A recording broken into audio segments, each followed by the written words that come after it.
Hello there. In this video we're going to discuss how to use MATLAB to approximate the values of derivatives in a variety of ways, and also how to evaluate the derivative of any order at any point of your desire. So we're pretty much going to be going at this from the numerical perspective. So definitely some backgrounds on limits and derivatives would be useful for deriving the method. So let us assume you are interested in finding the derivative of a function, say the derivative of f of x.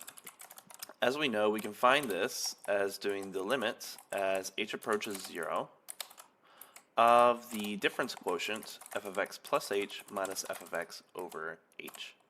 And we're going to be talking about a couple other methods and also how to derive the limit form of the nth order derivative as well, and then we're going to move on to the implementation.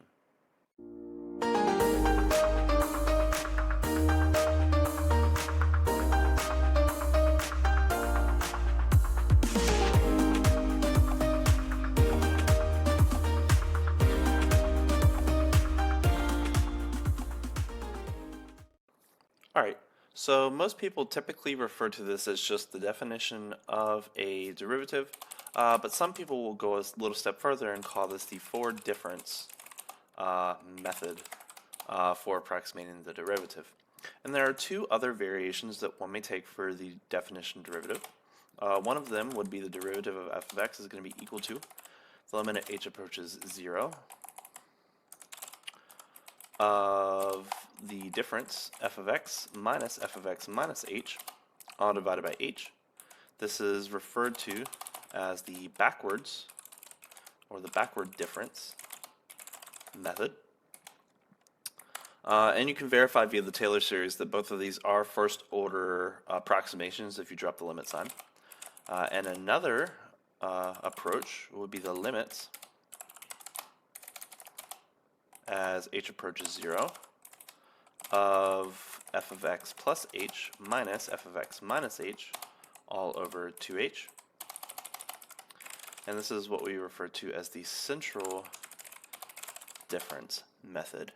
And if we drop the limit sign, then this, of course, is an approximation, and you can verify via the Taylor series that this is a second order approximation. So what we're going to do is we're going to build the general formula for the nth order derivative at a particular point. So let's start talking about, say, the second derivative. So the second derivative with respect to x of f of x. So if we just use the forward difference method, which is pretty much what we're going to generalize, if you want to generalize the central order definition, feel more than glad to take that as an exercise. So by the definition, this is going to be equal to the limit as h approaches 0. Where's my 0 at? So this is going to be f prime of x plus h minus f prime of x all over h. Now what we're going to do is we're going to replace the derivative of f of x plus h and derivative of f with the definition of the derivative, and we're going to take both as h approaches 0. We're going to take the same h's and we're going to assume they approach 0 both at the same rate, so we don't get any issues there. So this is going to be equal to the limit as h approaches 0. So the first component is going to be f of x plus 2h minus f of x plus h all over h. So that's going to be f prime of x plus h minus, and then we have to look at the next term, so f of x plus h minus f of x all over h, and all of that is divided by h. So once we rewrite this, this is going to be equal to the limit as h goes to 0. So we're going to have a h squared in the front, so 1 over h squared times f of x plus 2h minus 2f of x plus h plus f of x. So that is going to be the limit definition via the forward difference method for the second order derivative. Let's fit on the same screen there. Cool. So you can approach this in the same exact way to get the third order derivative definition.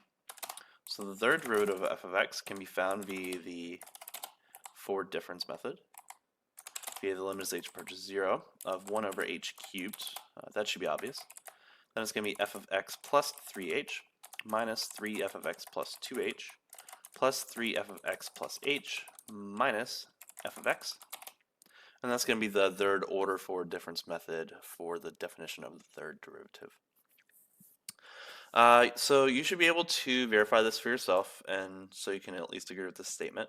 So clearly this power on h is going to be the same as the order of the derivative, and the signs in front of f are going to be alternating, so it goes plus, minus, and the numbers in front of these function values are actually the binomial coefficients. So this is 3 choose 0, 3 choose 1, 3 choose 2, and 3 choose 3, which you can generate via Pascal's triangle if you've drawn this by hand. So in general, the nth derivative with respect to x, where's my exponent key? There it is. So the derivative of f of x is going to be equal to, and we're going to be using approximations, of course, since we're going into MATLAB.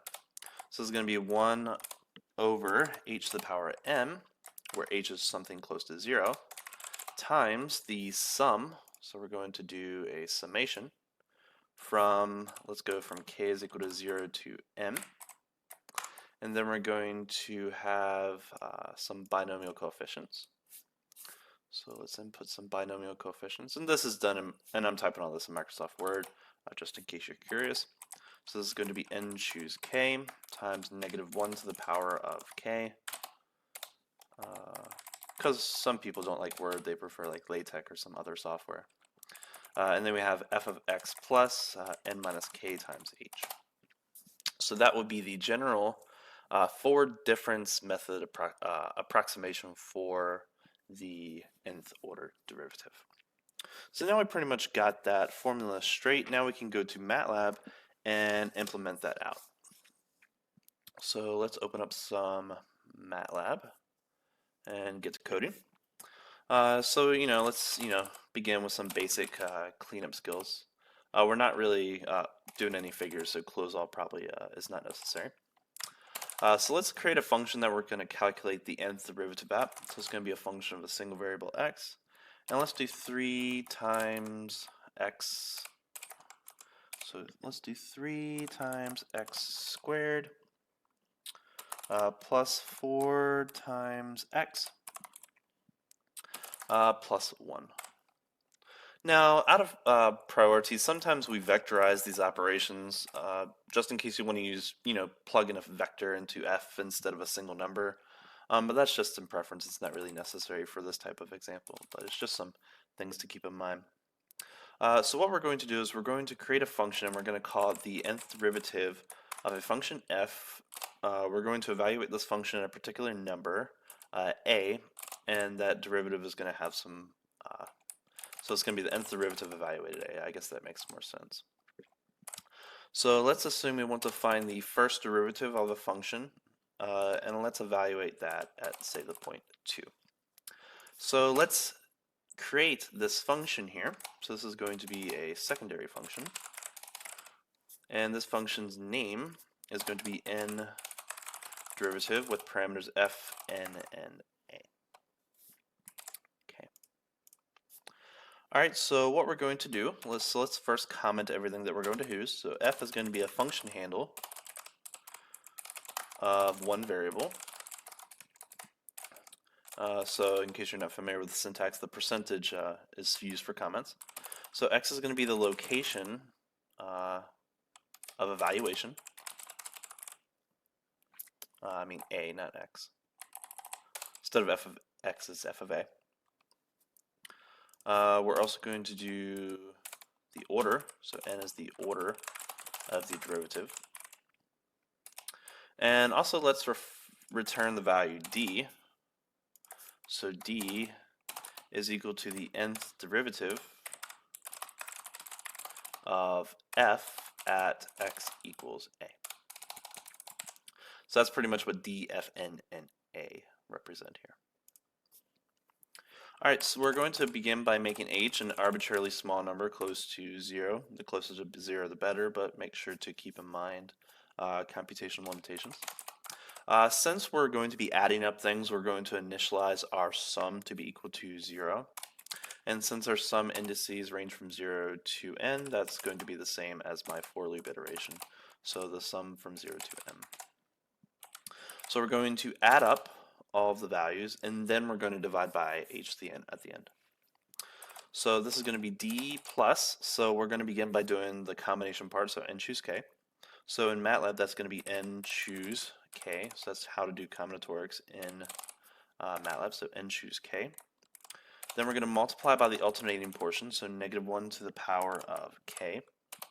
And then we're going to multiply by the function evaluation, so f of x, so in this case it's going to be a plus n minus k times h, and that's going to be my derivative term. And once we're done adding all that up, then we're going to take a d and we're going to divide it by h to the power of n. Now keep in mind this is where you have to sort of be careful about your computer processing system, because h is an extremely small number close to 0, and when you exponentiate that number that's already really close to 0, that's going to become closer to 0. So that means this number here, 1 divided by h to the n, is going to approach infinity because you cannot divide by 0. So it's possible that this number d is going to return a nan, or not a number, in some special cases. So you definitely should keep those things in the back of your mind. But if you're operating on a good system that can hold a very precise value for numbers, you shouldn't have any issues. All right, so if we have all these values set up and we run our code, then we should have the correct thing. So what's wrong? Oh, I can't spell. This should be derivative, not deriva. Oh, still is derivative, but without an I. Derivative. Okay, everything else lines up. So let's see. Let's take out this semicolon so we can actually see the value. And we get an answer of 16. So is this right? So the first derivative of 3x squared plus 4x is going to be 6x plus 4. And when we plug in 2, that's going to be 6 times 2, which is 12, plus 4, which is definitely 16. So if we take the second derivative of that, that's going to be 6. Let's see, 6x plus 4 is the first derivative, so 6 is going to be the second derivative. So notice what we have here. So what's going on? I mean, definitely it does not give the correct answer of 6. So maybe we should increase this power to see if it breaks down or anything like that. So let's just do x to the fourth so we can easily check to make sure this is doing the right thing, and let's evaluate this function at 1. So the first derivative of x to the fourth evaluated at 1 is going to be 4x cubed evaluated at 1, which is going to be 4. So it definitely gives the correct answer there. If we take the second derivative, so that's going to be, say, 4x cubed, that's going to be 12x squared.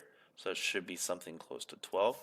And we can make this value of h a little bit closer to 0, and notice we have this, negative infinity stuff. So we definitely have some issues there. But it's definitely close to 12, 11.9, but that's of course a subjective thing. So there's definitely some things to consider here. Oh, it's actually close to 12. Okay. So yeah, this is pretty much generating that dividing by 0 issue that I mentioned a moment ago. So if we do that third derivative of this function, we get 24, it appears. So if we add some more zeros there, what is going on here? Yeah, that's definitely what's going on. Yeah, because this is going to be equal to what? So that's 4x cubed, 12x squared, that's going to be 24x. So if we go another derivative up, you're going to get something that's not exactly correct. But this should definitely give you some insights of some of the limitations here. Now, one thing you can improve, for example, if you want the second derivative evaluated at this, so if you want this to be closer to 12, you may want to use a central difference approximation instead of a forward difference approximation, because then you don't actually have to worry about a smaller h because the accuracy is already guaranteed, because the central difference is a second order approximation. But these are just some things to sort of keep in mind. There are some alternative ways that you can go about the derivative, which I'm not going to discuss here, but the forward difference, backward difference, central difference are some of the more common simplistic ways. But outside of computing limitations, making h as close to 0 as possible theoretically is sufficient. But as you see here, we definitely do have some downsides, because if I make h really close to 0, then I get this minus infinity, which is definitely not the correct answer. But I hope that this gives you some insight on how to approximate derivatives, at least theoretically, because this definitely does work in theory. But there are some numerical limitations if you choose to use the forward difference instead of the central difference or other methods as well. Hope you enjoyed.